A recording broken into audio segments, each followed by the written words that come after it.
Diler coşan gündən Diler coşan gündən Səslirəm səni ağa Atam anamdan çox İstirəm səni ağa Atam anamdan çox İstirəm səni ağa İlim ayım həftəm Günlərim keçir səndən Hədər olar ömrüm Razı olmasan məndən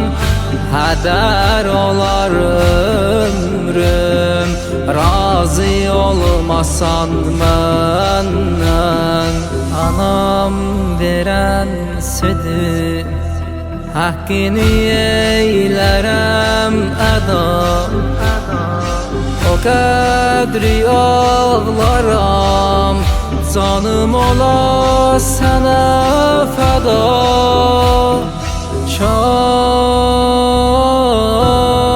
Kaş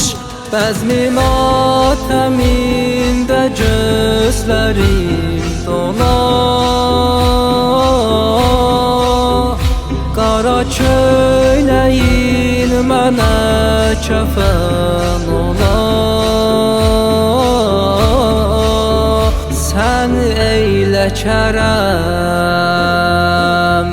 heyrətdə öləm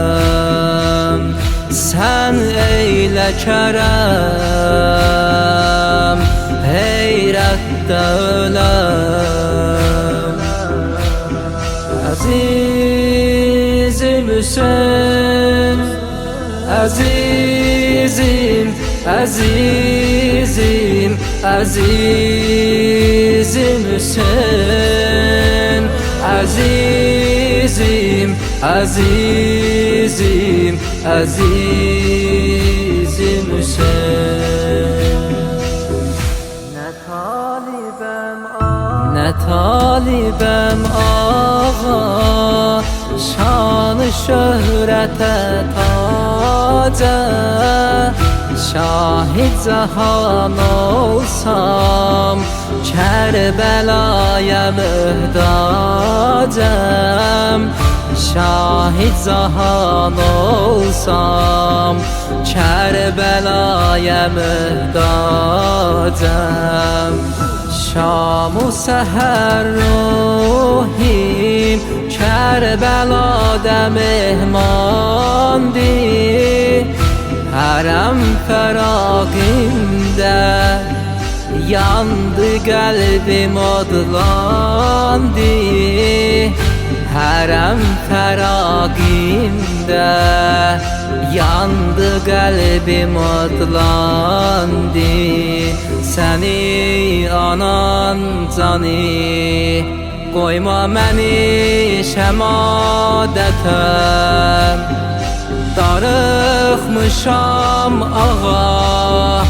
İstə gəlim ziyarətə